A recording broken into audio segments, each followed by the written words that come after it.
Hello, everybody. Welcome back to this week's episode of the Gravette Sports Podcast. As always, I'm Brody Bohannon. I'm Jackson Han. Kinley Harris. Mira Russell. And we're going to jump right in and go over Huntsville last week, starting with the girls' game. They took a loss, 39-29, but they had a great run at the end where, they kept it pretty close, but, the time just ran out before they could get anything going. Yeah, I feel like our first half was just extremely slow, unnecessary turnovers, and we just could not make a shot outside, and we just couldn't get the ball moving around the paint. I feel like we just dug ourselves in too deep of a hole the first half, and our fourth quarter was definitely our best quarter. I mean, Addie Lawson hit a three, and that really got everybody going. Palmer Pittman hit 2 threes, and that added a lot. We just got fouls and stopped turning the ball over. Yeah, I agree with Addie Lawson's three really was a spark in that second half and got us to get on a pretty good run towards the end to get it closer, but it still just wasn't enough. I mean, in the fourth quarter, we were down 20, and we cut that to 10, so.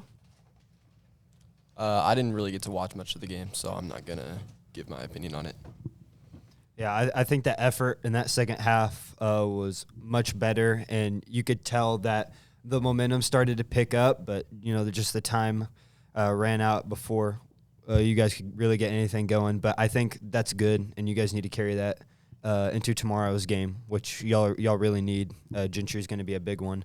The boys' game, the boys also took on Huntsville. They lost 53-49, and it was just momentum swings for both teams. Huntsville just happened to hit some big shots at the end, and, we really couldn't. So, walk us through what happened there, Jackson. They took advantage of a lot of mismatches. They went one-on-one a lot. 1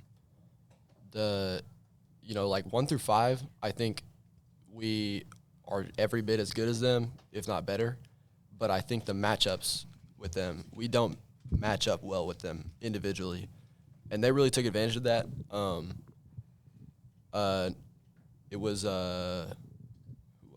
It was number 3, Peyton Thomas. He had 4 threes, 6 of 9 from the field. And they kind of just isolated number 33, Caden, on that right wing. And they would clear everyone else out. And if we sent a double, they would kick. Peyton was hitting threes. It was really tough, but they were just able to take advantage of mismatches, and we didn't match up well with them. And in the third quarter, really the whole game, but especially the third quarter, we did not have a good offensive look. I mean, we only had one player in double figures. It wasn't a good look offensively for us. Do you guys have any insight on that game from what y'all watched? Yeah, I mean, we only got to watch the second half, but I'd say definitely what lost them the game was their defense. I feel like there was a lot of mismatches. We couldn't keep some people out of the paint, but I do feel like our bench players really stepped up. We had a few bench players play really good in that second half when some of the starters weren't, and I feel like that really changed the game. I didn't get to watch very much of it, so I don't have anything to say. Yeah, that loss is really costly for the boys. Is that throws away their shot at a 2 seed, so now they're looking at either a 4 or a 5, as this Gentry game is going to be really big, and you guys are going to need some help from some other teams to beat some other people. I know Pea Ridge and Berryville will be a big one Friday. But moving on, recording this on a Thursday, so tomorrow both teams travel to Gentry, and it's always a big game against Gentry. Gentry's a tough place to play. It's a rivalry. There's a lot of adrenaline. For the girls first, what are you guys' keys to tomorrow? What are you guys going to have to do to pull it out?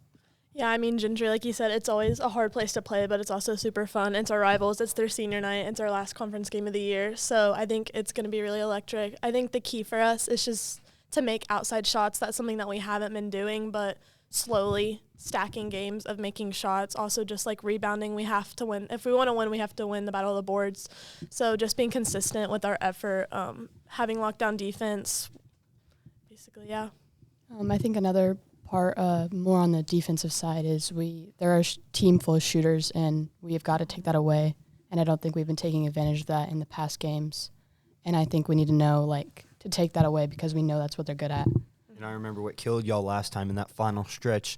You guys were right there, and, they were going to chunk up threes. That's what they had been doing all game. But the second chance points that they had is what really killed y'all. So I think you guys are going to have to limit that Friday. For the boys' side of things, I think we need to put a hand up on number 2, Harrington, a little more.